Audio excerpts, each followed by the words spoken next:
Živijo, moje ime je Ana Mezgec, in sem danes tukaj na vabilu Akademije za glasbo, da predstavim svoj vidik tega, kako začeti profesionalno pot po koncu študija. No, jaz sem svoj študij zaključila na Akademiji za glasbo Ljubljana leta 2019 v razredu profesorice Monike Skalar, študij violine, in sem se v bistvu kar takoj direkt zaposlila v Simfoničnem orkestru RTV Slovenija. Zakaj je do tega prišlo? Ker sem opravila avdicijo in na avdicijo sem se prijavila v bistvu na začetku leta, magistrski koncert sem imela septembra, z mislijo, da bi bila avdicija primerna priložnost za pripravo na magistrski koncert, se pravi, da preigram program, in tako ne na nekem resnem, ne koncertu, ampak zdaj sem se malo izgubila, ampak v glavnem, prijavila sem na avdicijo s tem namenom in sem jo pol na nek način tudi opravila, kar me je hkrati takrat zelo presenetilo, ampak mogoče tudi ni bilo tako čudno, ker seveda, ko si na tem, da igraš magistrski koncert, si kar v dobri formi, ne. Zdaj tako, jaz bi rekla, da je izbira kariere včasih naključna. Če posameznik ve, kaj točno bi, pol se nekako tudi vse dejavnosti pri tem same sestavijo. Ampak jaz sem recimo vedno gledala, jaz sem sicer si želela igrati v orkestru, ampak nisem pa bila prepričana, da bo to res uspelo, ker kot vemo, mest je malo, na avdiciji dobi pač pozicijo samo eden, okrog nas je milijon dobrih glasbenikov in tako naprej. Ampak jaz mislim, da je zelo pomembna stvar predvsem preizkušati nove stvari, zagrabiti priložnosti, ker se mi zdi, sicer to je zelo klišejsko, ampak nekaj je res na tem, da če probaš in tudi če padeš, si vsaj probal in ti nema biti kaj žal, če pa ne, se pa lahko zavedno se sekiraš in obžaluješ, zakaj nisi probal, ne. Zdaj jaz recimo sem zaradi tega tudi razširila to svojo kariero, ne samo, izven okvira violinističnega poustvarjanja in sem začela tudi ustvarjati, tako da sem se dotaknila tudi malo komponiranja pa aranžiranja, najprej sicer za lastne potrebe izvajanja in za sploh kakšni aranžmaji, recimo je prišla ponudba za koncert, manjšo komorno zasedbo, ni bilo not, pa sem naredila aranžma, da smo lahko imeli koncert, ne, in pol nekako temu se reče kariera, ne, če si želiš koncertirati. No, ampak sem pa tudi se pred recimo dvema letoma upala in lotila petja, čeprav sem kot majhna prepevala v zboru, si nisem nikoli predstavljala, da bom jaz tudi kdaj pela kot solistka. Počnem pa to v okvirih moje lastne avtorske glasbe, tako da da govorim o svoji zasedbi Nakana, ki je nekako žanrsko neklasična, je v zasedbi jazz ansambla in tako naprej, in lahko si preverite, zdaj smo pravkar izdali album Ghost Not, je na vseh streaming servisih. Kakorkoli, zakaj sem se lotila takih stvari, kako je sploh prišlo do tega? Že od nekdaj so me zanimale druge zvrsti, ne samo klasika. Sicer sem bila mnenja, da če želiš res dobro igrati inštrument, sploh recimo violino, ne bom se spuščala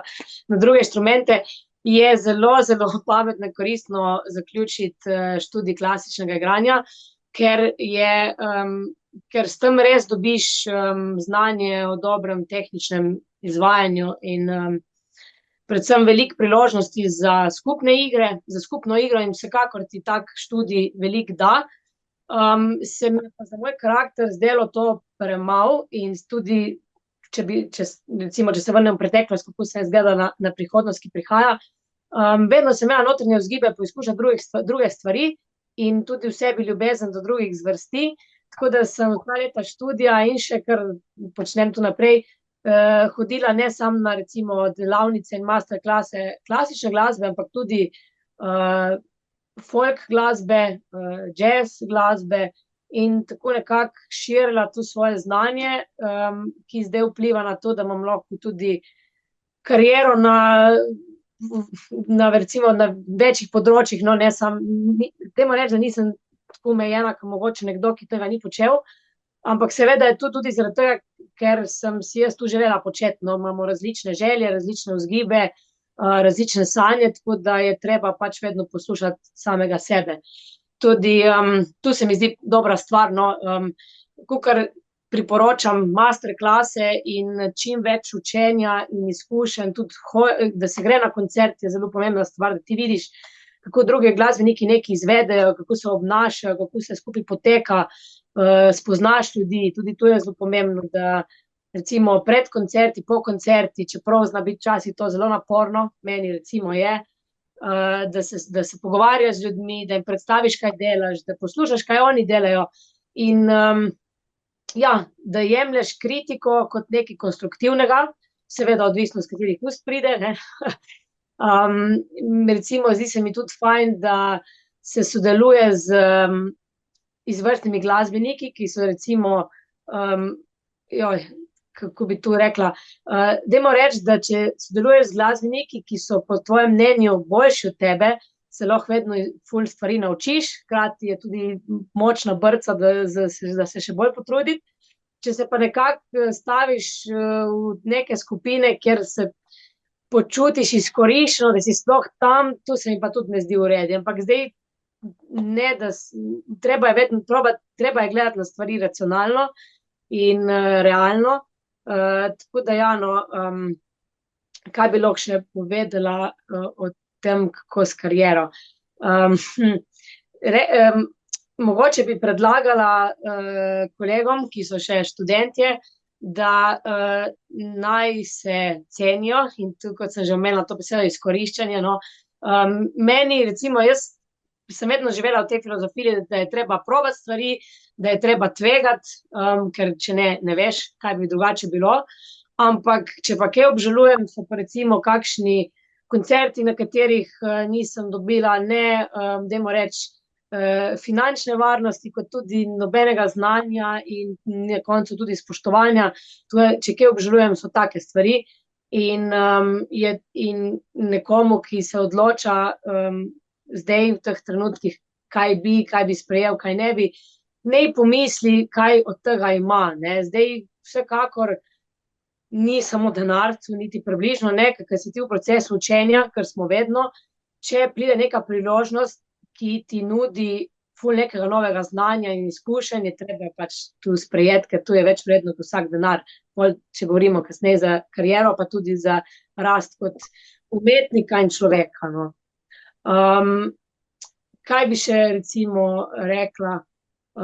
Treba si vzeti čas zase, ne samo vaditi, in kadar se vadi, je treba delati to z glavo, ker če ne, se mi zdi, da sam slabo vplivaš nase, na svoje, kradeš si energijo, voljo in če se izmučiš in pri tem nič ne dosežeš, je to zelo slaba računica, ne. Kaj bi še predlagala? Jaz recimo sem trenutno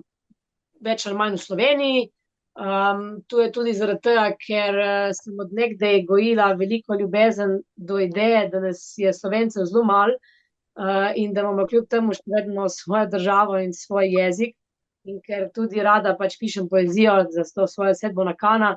je ta namensko v slovenščini, prvič, ker je to seveda moj najljubši jezik, in drugič tako vpliva na to, da sem jaz pač tukaj ostala doma, ne. Bi pa rekla, da sem kljub temu vselej rada zahajala in še vedno sem zelo vesela povabil in raznih priložnosti iti v tujino, ker tujina je polna istomislečih ljudi, ki ti dajejo nek zagon za to, kar ustvarjaš, nova poznanstva, nove priložnosti. Bi pa vsem, ki si recimo ne upate v tujino ali pa iz raznih razlogov ne greste, tudi si upala reči in pomiriti, da je tle prav super, da se včasih v Sloveniji ne zavedamo, kaj imamo. Velikokrat se primerjamo z recimo državami, kjer je v tem našem foku, kar se tiče denarnega uspeha, lažje visoko prelesti. Pardon, moje domačnosti, ampak se mi zdi, da bo tako dosti bolj prijetno poslušati tale video. Je včasih, jaz sem spet malo zašla, je, no, včasih tudi ta neka priprava med študijem, ker ljudem govori, da če ne bojo šli v tujino, da so praktično neuspešni. Jaz mislim, da to ni res, no. Ker nekdo mora na koncu ostati doma in se boriti za narodno in kulturno zavest in to neko stopnjo in obliko tega, ker če bi vsi šli ven, bi razvladal nek kulturni kaos, ki bi rekel, da se moramo že tako ali tako boriti proti temu non-stop. Kaj bi lahko še povedala? Recimo, kaj bi svetovala sebi, je, da recimo kakšni padci ali pa neuspehi, ki se zdijo v tistem trenutku strašansko veliki in nepopravljivi in je ena sama črnina okrog njih, se včasih izkažejo za dobre, ker odprejo nove priložnosti, nova vrata. In mislim, da bi sebi svetovala recimo v preteklosti ne se tako sekirati, ne tako resno imati vseh stvari, valjda je treba imeti vedno, mislim, treba je biti odgovoren in stati za tem, kar se počne. Jaz sem tudi vedno nekako želela vse projekte, ki sem jih imela, izvesti čim boljše, ker le na tak način ne obžaluješ, ne, če veš, da si dal vse od sebe. Pa tudi, če ne uspeš, imaš to zavedanje, da si dal od sebe, kar si lahko in ti ne more biti žal. In čisto pri vsaki dejavnosti, vsakemu poskusu, karkoli, vedno se da odnesti nekaj dobrega, ne. Tudi zaradi tega se mi zdi recimo sprejemanje raznih projektov, pa tudi izvedba lastnih idej in projektov in ne izguba volje pri tem pomembna, ker s tem širiš mrežo poznanstev, širiš ljudi, ki te bojo karierno gledano mogoče nekoč v prihodnosti poklicali nazaj in evo se že odprejo nova sodelovanja in nove karierne priložnosti. Kaj bi lahko še povedala? Recimo jaz sem recimo tudi zadovoljna za čisto vsak trenutek, ko sem se odločila poslušati samo sebe in se recimo mogoče lotiti kakega riskantnega projekta, tudi v smislu potencialnega linča občinstva, ampak treba je vedeti, da kot študent klasične glasbe se v tebi goji neka perfekcija oziroma neka potreba po perfekciji, ki je lahko velikokrat destruktivna in deluje v napačno smer, kot bi mogla. In če pomislim nase, recimo, res vadiš in si pripraviš in si pripravljen, ampak zaradi nenehnega strahu pred najmanjšo napakico, ki jo bo mogoče opazil 1% občinstva, si pod totalnim stresom in ki lahko vpliva na vse tiste preostale procente, ki bi recimo v primeru tega stresa ne bi bilo,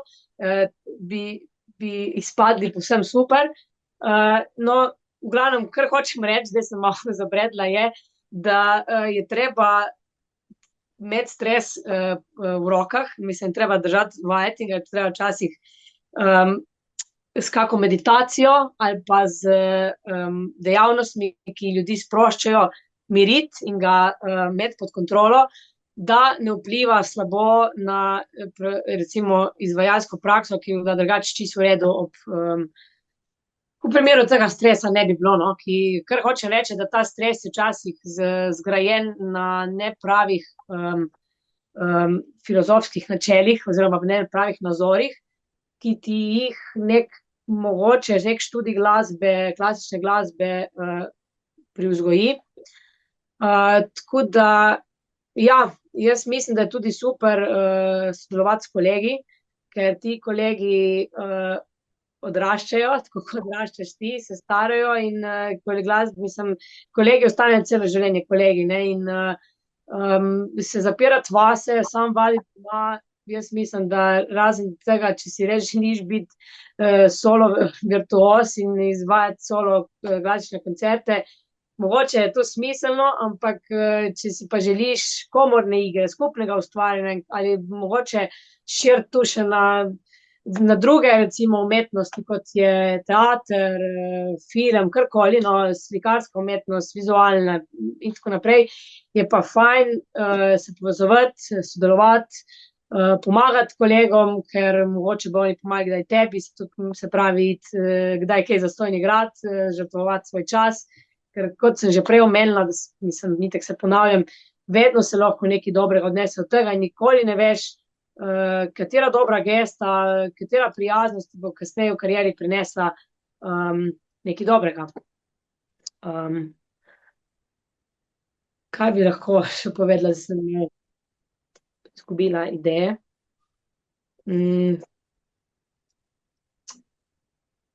Ana, hvala, super ste povedala. Mogoče samo še eno vprašanje.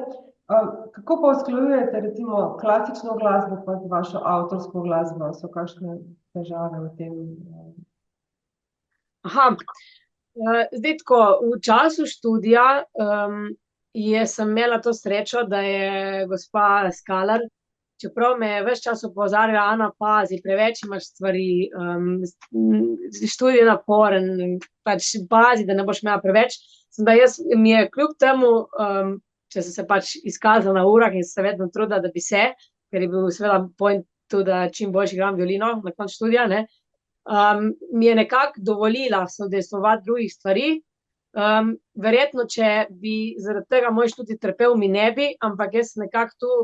folgala zaradi te notranje potrebe in želje, ker če pač si nekaj res želiš in hočeš biti tam, mislim, da si je kar naenkrat tudi več energije, ne. Zdaj, kako to usklajujem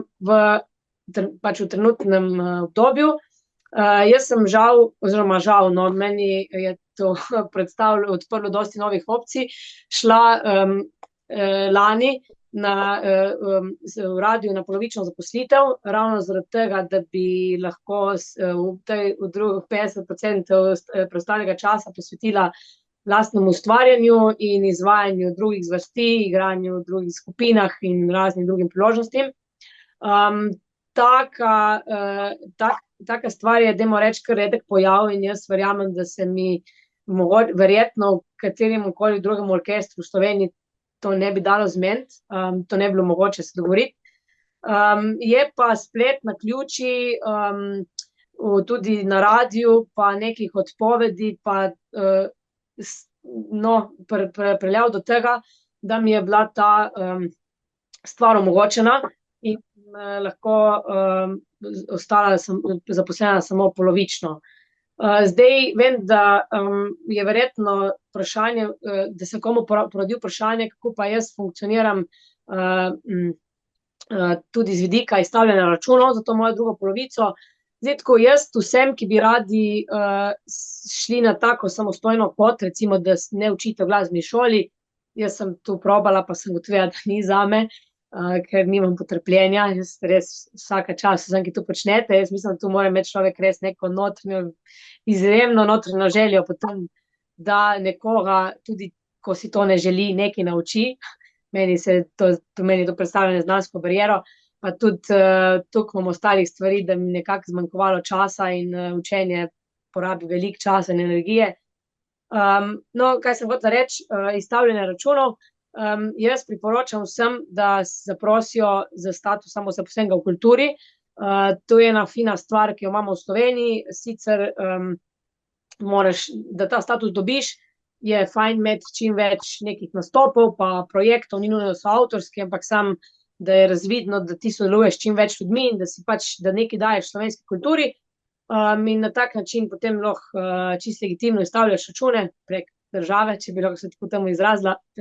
če bi se lahko tako izrazila. Jaz sem pa to srečo, da imam v družinskem espeju odprto oziroma registrirano dejavnost umetniškega uprizarjanja, kar je mogoče, če je lastnik espeja tvoj bližji oziroma ožji družinski član.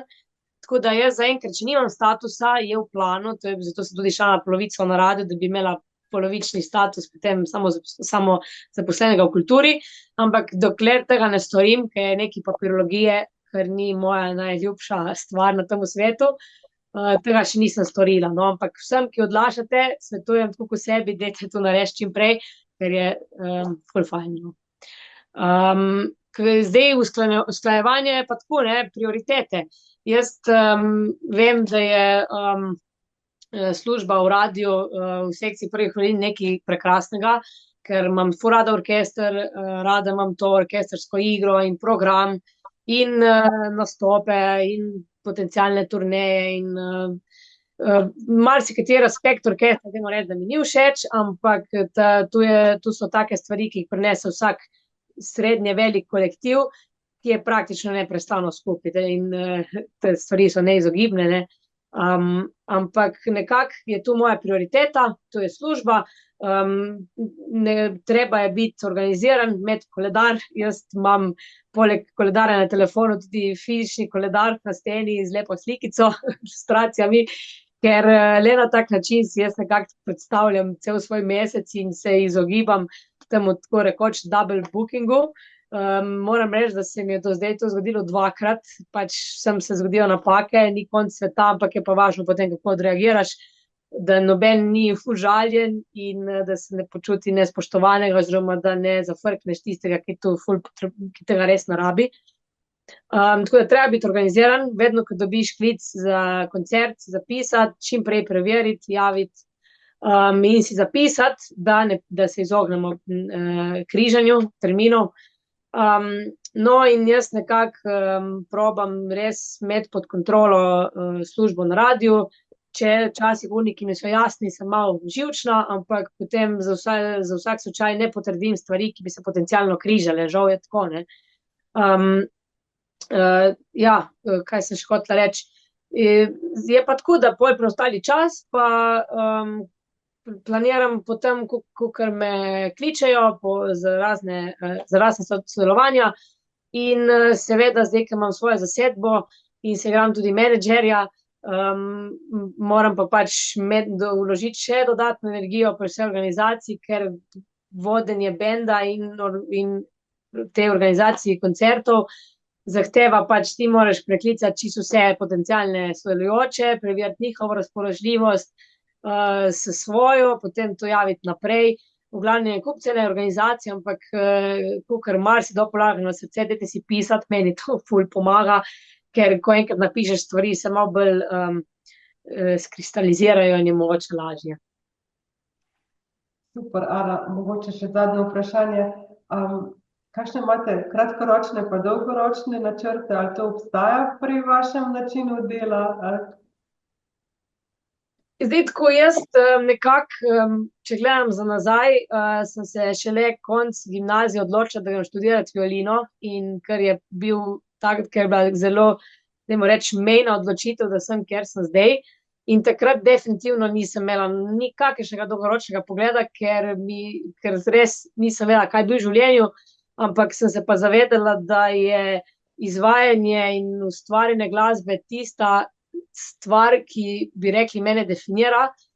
mi daje smisel življenja in ker imam taka čustva do tega, sem si mislila, tudi verjetno bom na tak način s tako profesijo tudi največ vrnila svetu, ker mi je do zdaj dal in mi bo tudi še dal do konca življenja. Tako da te odločitve nikakor ne obžalujem, ker se imam res fajn, čeprav je naporno včasih, je trud skoraj vedno poplačan. No, in tako da zdaj trenutno bi rekla, da imam mogoče daljše plane, daljročne, kako bi temu rekla, plane, kot sem jih imela včasih, ker zdaj po prvem recimo albumu Nakane že planiram drugega in tretjega in zaradi finančnih ovir vem, da bo tu vzelo več časa, kot bi si jaz recimo želela in potrebovala za zgolj ustvarjanje in recimo snemanje in tako naprej. Kratkoročni plani so, kaj pa vem, nekako jaz ne bi rekla, da bi jih razdelila na kratkoročne, ampak daljnoročne, ampak samo plane. In plani so vedno zaužiti čim več znanja, imeti čim boljše opraviti vse projekte, probati sodelovati na čim več projektih, hkrati skrbeti, da bo Nakana živela, da bomo imeli koncerte, tako da zdaj trenutno, mislim, prihodnji teden imamo promocijski koncert izdaje albuma in moram reči, da se zdaj večinoma ukvarjam samo s tem. ker je res fulenga dela, so tle mediji, pa je tukaj so socialna omrežja, no, to je tudi nek, dajmo reči, moj trn v peti, moram reči, da jih res ne maram, se zavedam, da so koristna in da so, kakor so božji dar, so tudi prekletstvo, ker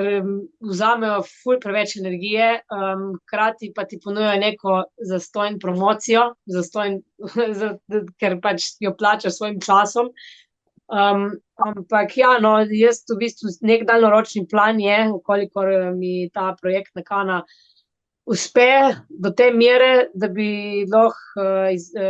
uresničila cilj, da mi nekdo pri recimo organizaciji koncertov in takih stvareh malo pomaga, da bi imela neko pomoč, da bi razširila ekipo tudi v to smer in bi lahko se sama ukvarjala samo z izvajanjem in ustvarjanjem, ampak tu se zdaj zdi še kilometre daleč in vprašanje, če bom sploh kdaj prišla do tam, ampak je pa ideja privlačna, tako bi rekla.